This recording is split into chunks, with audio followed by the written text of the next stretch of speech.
Good morning, devoted followers of Christ, and welcome back to another impactful broadcast from In the Beginning on Creation Network.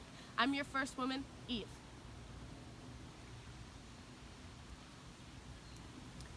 Oh, sorry about that. We don't have technology back then. And I'm your one and only Adam of the Garden of Eden. Today we will have an eventful weather forecast that will walk you through the creation story and several family interviews who just so happen to have a run-in with our gracious God. Let's head over to my son, Cain, for the weekly weather forecast. Over to Cain. Thanks, Eve. We're going to take you back to the week that brought about all of creation today. The first day, God created the heavens and the earth, which was without form and void. He spoke light into existence and separated the light and the darkness, to which he called day and night. He saw that the light was good, and that completed the first day. The second day, God separated the waters from the waters, separated by space between the heavens and the earth. And the heavens were named and separated from the earth, and it was good. The third day, God spoke the waters below the heavens to gather together and be separate from the land that emerged. This he called earth. The waters gathered together he called seas. God also spoke vegetation into sprouting upon the earth with fruits and seeds of their own kind. God saw that this was all good, and the third day concluded. The fourth day, God brought about the two great lights and the stars, the greater one to rule the day and the lesser light to rule the night. These lights were set up in the expanse of the heavens to shine down upon the earth to rule over the day and night and separate light and darkness. God saw that this was good, and the fourth day ended. On the fifth day, God created the creatures to fill the seas and the sky, and blessed them to be fruitful and multiply in their respective homes. He saw that this was good, and the fifth day passed. The sixth day brought into existence of all creatures of the earth according to its kind. God also commanded that man be created in the likeness of his image. He formed Adam out of dust of the earth and Eve from Adam's side. He blessed them to be fruitful and multiply, and fill the earth and subdue it. He gave man all dominion over all creatures of the earth, the seas and the skies. God saw that everything during the sixth day was good, and it ended. The seventh day was blessed by God as holy, and he rested to admire his work of creation. That's your creation story coverage. Back to you guys. What a wonderful overview of how we came about into existence, Eve. Sure thing, Adam. Now let's take a look back at our first home. This video is presented by MTV's Welcome to My Crib Special Edition, The Garden of Eden. Adam and Eve began their life together in the Garden of Eden, in which they were naked and unashamed. All was harmonious in the garden until Eve was deceived by a serpent and released suffering and sin into the world. God gave the Garden of Eden to Adam and Eve to live in and eat from, but commanded they never eat from the tree of wisdom and knowledge, for that was only comprehensible by God in knowing all things good and evil. Eve was deceived by the serpent and ate from the tree, to which she also gave some to her husband, Adam. Their eyes were opened, and they understood they were naked. They clothed themselves in fig tree leaves and hid from God in the garden, ashamed. Oh, an apple. Well, when life gives you lemons. Once God found them and learned of their disobedience, he cursed their lives with pain and banished them from the garden. He protected the tree of life that could restore their burdened lives. God made a point of emphasis that man shall work the dust of the earth from which he sprung from, and that he would one day return to dust in death. This was where the fall of man all began.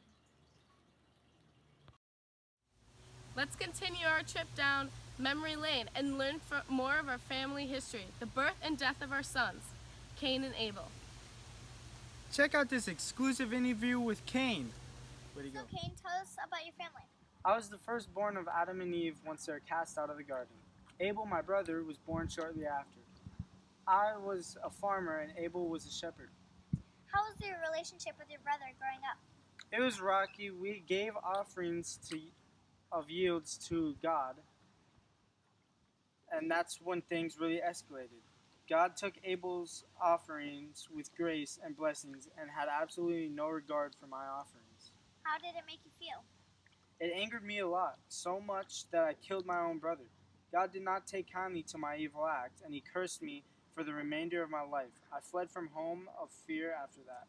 How did your parents cope after you killed Abel and then left? Well, they took it as any other person would do. They had another kid named Seth, and that's where the family of Noah began. I think I really angered them when I left home. Thank you for the interview. That's Inside Scoop on Cain and Abel. Join me next with the story of Noah's flood. I still have unsettled feelings when Cain talks about Abel. Me too. Let's tune in to an exclusive interview with Noah and float through the flood story. I'm here with Noah, who famously built the ark and survived 40 whole days during a vicious flood that wiped out the entire earth, save for the creatures and Noah's family on board. Noah, how are you doing? I'm doing great. Just been working on restoring my ark since entering retirement. Tell us, what did God come to you with before the flood? Well, he spoke to me about a flood that was going to wipe out the entire earth and all that dwells in it, and he said I needed to prepare for it. He had me build an ark to house my family and I, and 2 of each living creature in existence. Why did he choose you and your family to survive the flood? We've been devoted to God for as long as I can remember, and God wanted to protect us from the overwhelmingly growing evil in the world. He didn't want to entirely start over with creation, so he sent over 2 of each living creature to embark on the ark with my family and I. How is living on the ark with all those creatures for 40 days? It was really smelly and stuffy, but we managed. I think our faith in God to carry us through that dark season of life really kept us all sane. We were on the ark for 150 days after the rains had stopped and the water finally abated. How did you know where to find land after the rains had stopped? I sent out a dove in search of land, and then 7 days later when I sent her out again, the dove came back carrying a small olive leaf. Another 7 days later, I sent her out again, and she didn't return. God sent my family and I out to the earth with all living creatures to live and multiply again. How is life immediately after the flood? It was different, but I built an altar to the Lord and gave up burnt offerings of clean animals and clean birds. God was pleased with my offerings and set up a covenant with me. What was the covenant about? God promised to never flood the earth, to destroy all of flesh and living creatures in it again. He sealed this promise with a rainbow as a visual reminder. You heard it firsthand here, folks. God blessed the faithful family of Noah during one of the most corrupt times in Earth's history. Rejoice in the next time you see a rainbow, for that is God's promising reminder to never flood the earth again.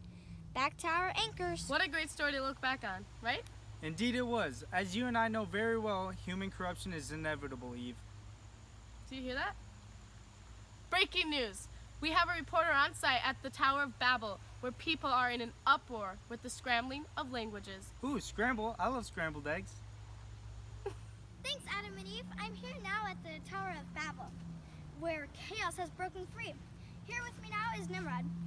Hello, Nimrod. It's my understanding that you're known as God's mighty hunter. Yes, I am. My kingdom is vast and it's slowly falling apart today.